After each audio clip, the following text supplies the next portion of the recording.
지금 우리가 방송으로도 그런 이야기 여러 번 했어요. 여론조사가 뭔가 이상하다. 진짜 이상하다. 여론조사에 의도가 있으니 사실상 여론 조작이다. 이건 범죄다. 이렇게까지 우리가 이야기를 했습니다만 KBS와 연합뉴스의 여론조사가 문제가 있다. 그래서 지금 선관위에서 과태료 1,500만 원을 부과했습니다. 선관위가 과태료 1,500만 원을 부과한 결정 이유를 좀 읽어드리겠습니다. 정확하게 알고 계셔야 될 것 같아서요. 코리아 리서치는 2017년 4월 8일부터 4월 9일 KBS 연합뉴스 의뢰로 전국 유권자 2,011명을 대상으로 제19대 대통령 선거 관련 여론조사를 실시하였으나 4월 9일 일요일 19시 07분 중앙선거 여론조사심의위원회 홈페이지에 표본 추출을 전체 규모를 축소하여 등록하였고 비적격 사례수 및 접촉 실패 사례수를 누락하여 등록하였음. 2017년 4월 19일 코리아 리서치 대표 과태료 1,500만 원 이렇게 됐습니다. 그러니까 고의적으로 누락을 시켰기 때문에 이거는 극한 처분이죠. 과태료 처분을 받았고요.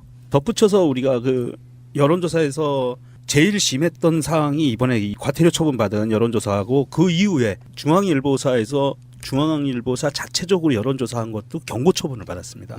조금 이상하다 했었는데 경고 처분을 받은 거는 결정 이유가 중앙일보는 조사연구팀을 통해 2017년 4월 15일부터 16일 전국 유권자 2,000명을 대상으로 제19대 대통령 선거에 관한 여론조사를 실시한 후 해당 여론조사 결과를 중앙여론심사위원회 홈페이지에 등록하지 아니하고 2017년 4월 16일 일요일 17시 50분부터 약 30분간 중앙일보 홈페이지에 단독 문재인 38.5, 안철수 37.3 지지층 결집하며 양강구도 심화 제하로 보도함. 그래서 경고 처분을 받았습니다.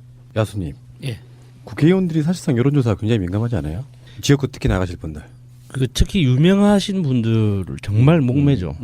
여론조사에. 그 여론조사 지지율 뽕이라고. 우리는 누가 봐도 저 사람 떨어진다고 하는데 여론조사만 믿고 나갔다가 낭패를 보는 경우도 있고. 근데 저는 개인적으로 여론조사라는 형식 자체를 믿지를 않기 예. 때문에 구체적으로 데이터가 어떻게 이렇게 출렁거리는지 잘 알지는 못하는데 그 여론조사에 목매는 분들일수록 그러니까 보는 매체가 정해져 있죠. 근데 그 현대 정치에서는 또 여론조사가 어떻게 실제로 아까 말한 의도를 갖지 않고 공정성을 담보하고 있다 그러면 참고할 만한 것도 있는 거잖아요.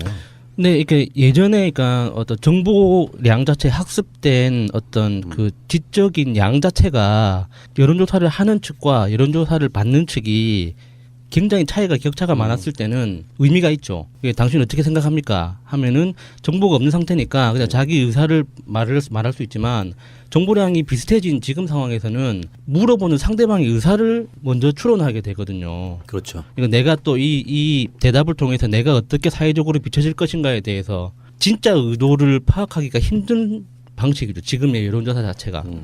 그러니까 예를 들어서 여론조사 결과로만 보면 문재인 펀드 이렇게 완판되는 거는 설명이 안 되는 거죠. 안철수 캠프 측에서도 똑같은 어느 정도의 호응이 있어야지 정상이잖아요.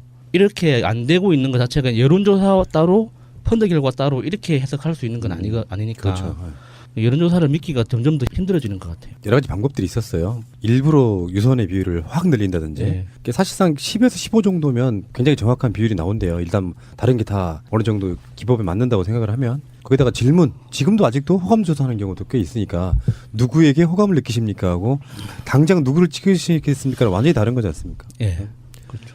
그러니까 실제로 누가 요즘에 언론들은 자꾸 양강을 띄우려고 하는데 우리가 조심해야 될 게 있다라고 저는 생각이 들어요. 사실상은 우리가 프로야구를 이야기할 때 월등하게 1위가 앞서 나가고 다음에 2위, 3위, 4위 정도가 혼전이고 하위권들이 이렇게 있으면 보통 1강, 3중, 뭐 4약, 뭐 5약 이렇게 한단 말이에요. 실제로 지금 2강이 아니라고 저는 봐요. 1강, 1중, 3약 이런 느낌으로 저는 가야 된다고 봅니다. 네. 아니면은 홍준표랑 같이 섞어서 1강, 2중, 2약 이렇게 해도 나는 무방하다고 봐요. 지난주하고 이번 주에 걸쳐서 안철수 후보의 검증 국면을 거치면서도 쫙 빠진 부분이 있고요. 지금 최근에 나오고 있는 것들이 중앙일보 여론조사 정도를 빼고는 사실상 오차범위 밖으로 이제 벌어지는 그런 느낌이고. 예. 그리고 민주당 쪽에서도 제가 들은 정보에 의하면은 자체 여론조사로 보면 상당히 많이 빠지고 있다는 이야기 좀 들었거든요. 여리박비님의 트윗입니다. 여론조사 업체는 폐업시켜야 하는 게 맞지. 여론 조작이란 민주주의의 공해니까. KBS야 말도 하기 싫음이라고 올려주셨습니다. 정말 국회의원들도 그렇지만 보통 시민들도 우리도 이런 거 보면서 가슴이 철렁철렁 할 수밖에 없는 게 그 여론 조작인 줄 알면서도 맞아요. 혹시나 해서 그렇죠. 알면서도 아 진짜 얘들이 왜 이러지?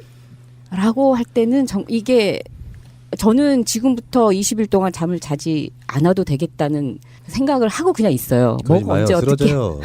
뭐가 언제 어떻게 터질지 모르니까 그냥 가슴이 철렁철렁하고 그냥 30년을 준비를 해야 되는 건 당연하지만 지금부터 20일을 잘 버텨내야지만 또 30년을 또 준비할 수 있는 거잖아요.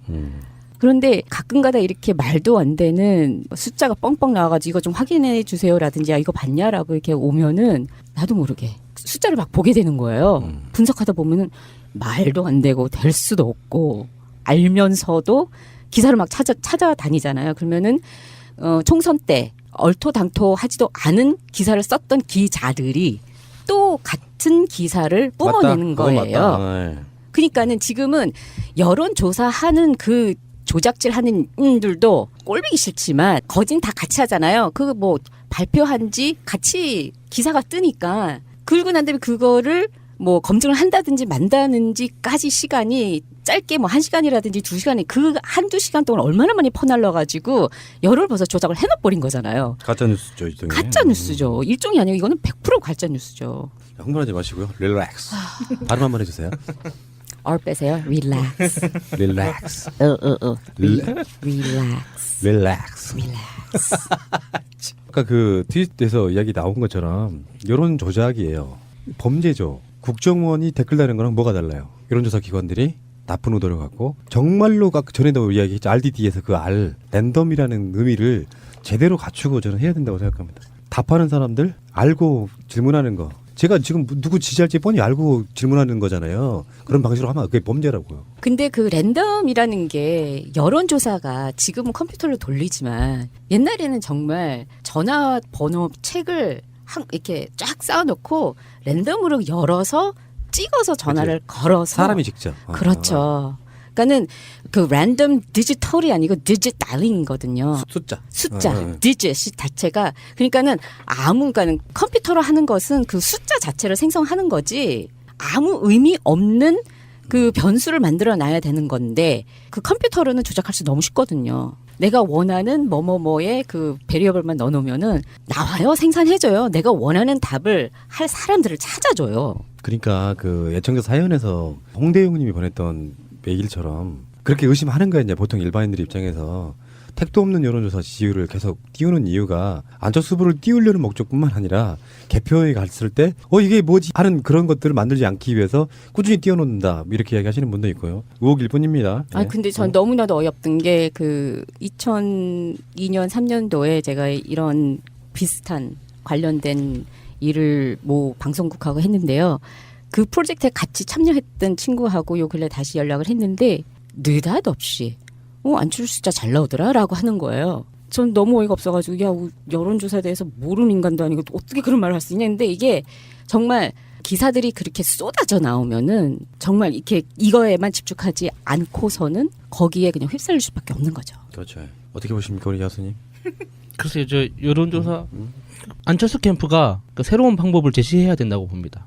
이렇게 입만 열면 뭐 4차 산업, 무슨 뭐 일자리, 뭐 과학적인 뭐 IT 전문가인 것처럼 그렇게 막 자기를 포장해 가는데 그렇게 잘 알면 이 여론조사 지금의 여론조사 방식을 대체할 수 있는 어떤 새로운 기술이든 뭐 방식이든 그쪽에서 먼저 제시를 해야죠. 본업도 잘 못하는데. 현대의 디지털 시대의 폐해라고 저는 봐요. 폐해지. 정확히 말하면 폐해라고 봐요. 그러니까요. 조작이 가능하다는 거, 훨씬 쉽다는 거. 옛날에는 그렇게 표현했잖아요. 정확하다는 의미로 컴퓨터란 말을 썼잖아요. 저 사람 컴퓨터야 이렇게 설명했잖아요. 얼마든 조작이 가능한 게 컴퓨터이기 때문에. 오늘 4월 19일 날짜로 선관위에 등록돼 있는 그 여론조사 중에 기억들 하실 거예요. 잡코리아라는 곳에서 인터넷을 이용해서 여론조사했던 거요. 이거에 대해서 인용 불가 결정이 났습니다. 그러니까 이 데이터는 다 폐기하고 어디서도 인용을 하면 안 돼요. 그러니까 선관위에서 지금 그 여론조사 아까 말씀드린 2건 더하기 이번에 잡코리아 건 인용 불가 결정까지 3건이 났습니다.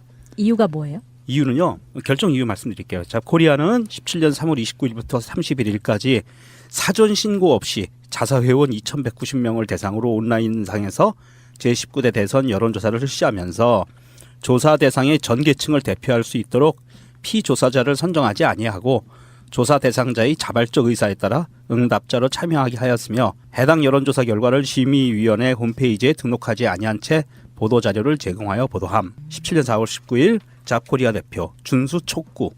좀 약한 것 같지 않아요? 이거는 거의 범죄 처벌 조항으로 들어가야 될 것 같은데요. 우리 세가 나라든다 홈페이지에도 여론조사가 있잖아요. 란이. 근데 불법성이 생길까봐 지금 못 만들고 있어요. 누구누구 지지하십니까? 이렇게 한번 물어보려고 해도 그게 불법성이 있을까봐 못 만드는 거죠. 근데 이런 트윗이 많이 올라와요. 대표적으로 그날이 오면 님의 트윗입니다. 업체에 벌금 부과하고 끝낸 일은 아니지.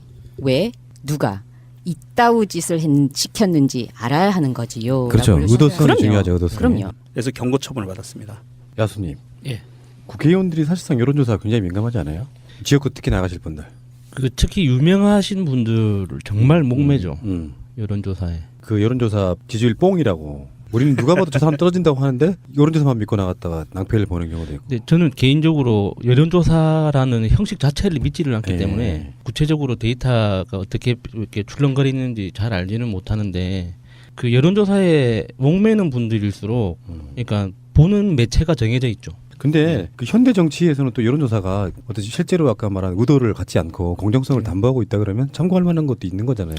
네, 이렇게 예전에 그러니까 어떤 정보량 자체 학습된 어떤 그 지적인 양 자체가 여론조사를 하는 측과 여론조사를 받는 측이 굉장히 차이가 격차가 많았을 때는 기법에 맞는다고 생각을 하면 거기다가 질문 지금도 아직도 호감 조사하는 경우도 꽤 있으니까 누구에게 호감을 느끼십니까 하고 당장 누구를 찍으시겠습니까 완전히 다른 거지 않습니까? 예, 그렇죠.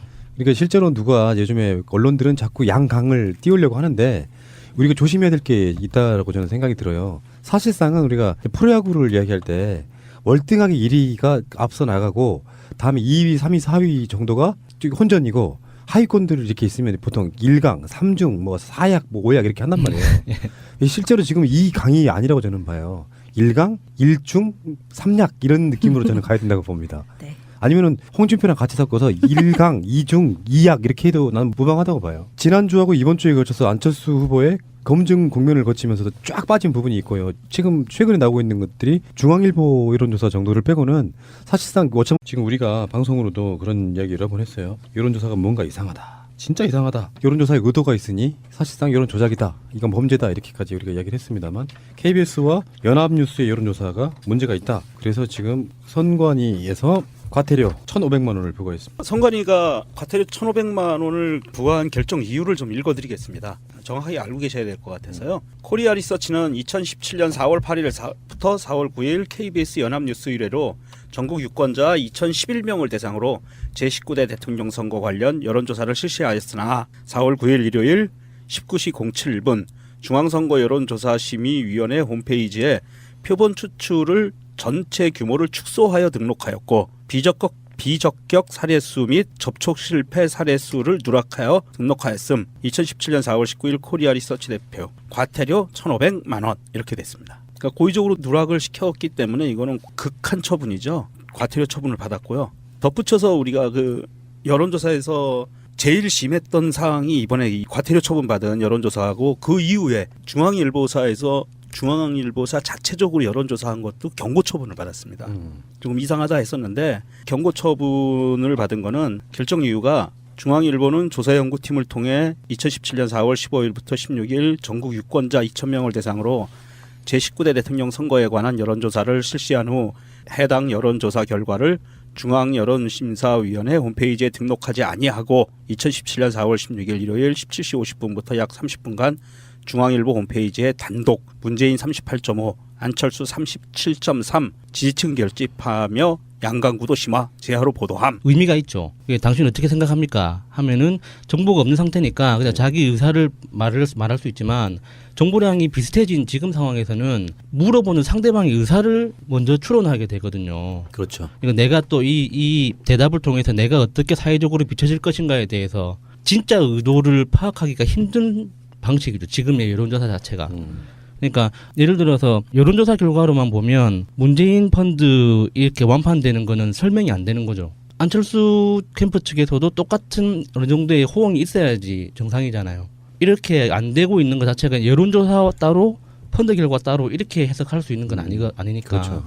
여론조사를 믿기가 점점 더 힘들어지는 것 같아요. 여러 가지 방법들이 있었어요. 일부러 유선의 비율을 확 늘린다든지. 네. 사실상 10에서 15 정도면 굉장히 정확한 비율이 나온대요. 일단 다른 게 다 어느 정도